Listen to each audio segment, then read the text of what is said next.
Assalamualaikum warahmatullahi wabarakatuh. Perkenalkan, nama saya Merle Gustiana, NIM 2323240111, Prodi PKMI. Tujuan saya membuat video ini untuk memahami tugas akhir saya dengan mata kuliah pendidikan inklusif dengan dosen pengampu Ibu Fiza Dora Selva Pertiwi, EPD. Baiklah, di sini saya akan menyampaikan materi adaptasi kurikulum. Adaptasi kurikulum adalah kunci untuk memastikan bahwa semua peserta didik, termasuk mereka yang berkebutuhan khusus, dapat mengakses pendidikan yang relevan dan bermakna. Tujuannya bukan untuk menurunkan standar, melainkan untuk menyesuaikan metode pengajaran, materi, dan evaluasi agar sesuai dengan kebutuhan dan potensi unik setiap individu. Selanjutnya, strategi adaptasi kurikulum. Ada beberapa strategi adaptasi kurikulum yang dapat diterapkan, tergantung pada jenis kebutuhan khusus dan tujuan pembelajaran. Yang pertama, adaptasi konten apa yang diajarkan. Pertama, penyederhanaan materi. Kedua, akses setara. Ketiga, peningkatan keterlibatan. Keempat, pengembangan potensi. Kelima, kesiapan hidup. Selanjutnya, prinsip-prinsip dasar adaptasi kurikulum. Yang pertama, individualisasi. Yang kedua, fleksibilitas. Yang ketiga, kolaborasi. Yang keempat, relevansi. Yang kelima, progresif. Yang kedua, adaptasi proses atau bagaimana mengajarkan. Strategi pengajaran diferensiasi menggunakan berbagai metode pengajaran yang sesuai dengan gaya belajar dan kecepatan peserta didik berkebutuhan khusus. Contoh, pengajaran langsung, pembelajaran berbasis proyek, kerja kelompok, tutorial individual. Selanjutnya, dukungan tambahan, menyediakan bantuan individual atau kelompok kecil, bimbingan teman sebaya atau penggunaan asisten guru.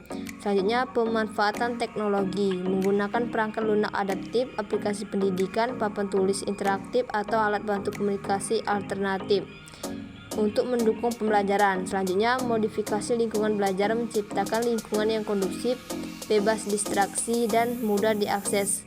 Atau misalnya penataan meja yang fleksibel, area tenang, pencahayaan yang sesuai. Yang ketiga, adaptasi produk atau bagaimana peserta didik berkebutuhan khusus menunjukkan apa yang diketahui. Modifikasi tugas dan proyek, menyederhanakan instruksi, mengurangi jumlah item atau mengubah format produk akhir. Contoh, daripada esai panjang, peserta didik berkebutuhan khusus bisa membuat poster, presentasi, lisan, atau model. Selanjutnya, alat bantu dan akomodasi, mengizinkan penggunaan kamus, kalkulator, komputer dengan fitur text to speech atau perekam audio selama evaluasi. Selanjutnya, penilaian berbasis kinerja, menggunakan observasi langsung, portfolio, atau penilaian praktik untuk mengukur pemahaman peserta didik berkebutuhan khusus.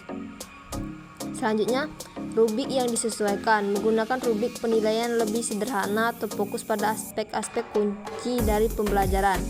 Selanjutnya, umpan balik konstruktif, memberikan umpan balik yang spesifik, positif, dan berorientasi pada solusi untuk membantu peserta didik berkebutuhan khusus meningkatkan diri. Keempat, adaptasi lingkungan sosial dan emosional. Pembentukan komunitas inklusif, mendorong interaksi positif antara peserta didik berkebutuhan khusus dan teman sebaya, menumbuhkan empati dan pengertian. Selanjutnya, manajemen perilaku positif, menggunakan strategi penguatan positif dan intervensi diri untuk mengatasi perilaku yang menantang. Selanjutnya, pengembangan keterampilan sosial, mengajarkan keterampilan sosial secara eksplisit melalui bermain peran atau simulasi.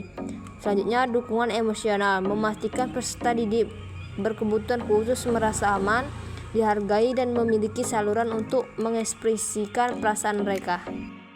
Selanjutnya, langkah-langkah menerapkan adaptasi kurikulum.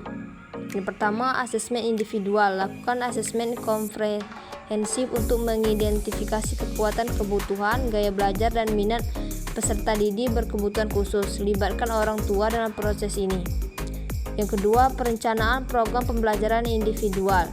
Berdasarkan asesmen, buatlah program pembelajaran individual yang jelas dan terukur dengan tujuan jangka pendek dan jangka panjang yang realistis. Yang ketiga, desain adaptasi. Tentukan strategi adaptasi kurikulum yang paling sesuai berdasarkan program pembelajaran individual. Implementasi. Laksanakan adaptasi dalam proses pembelajaran sehari-hari.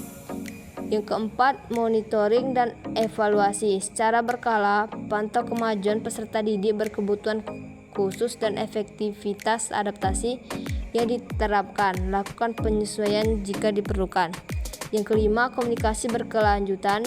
Jalin komunikasi yang erat dengan orang tua dan semua pihak yang terlibat dalam pendidikan peserta didik berkebutuhan khusus. Selanjutnya, tantangan dan solusi. Yang pertama, keterbatasan sumber daya. Yang kedua, kurangnya pelatihan guru. Yang ketiga, stigma dan kurangnya pemahaman. Yang keempat, beban kerja guru yang tinggi. Kesimpulannya, adaptasi kurikulum bagi peserta didik berkebutuhan khusus adalah kunci utama untuk memastikan setiap siswa mendapatkan akses pendidikan yang bermakna dan relevan. Ini bukan sekadar penyesuaian kecil, melainkan pendekatan menyeluruh yang mengakui keberagaman, kebutuhan belajar dan potensi unik setiap individu.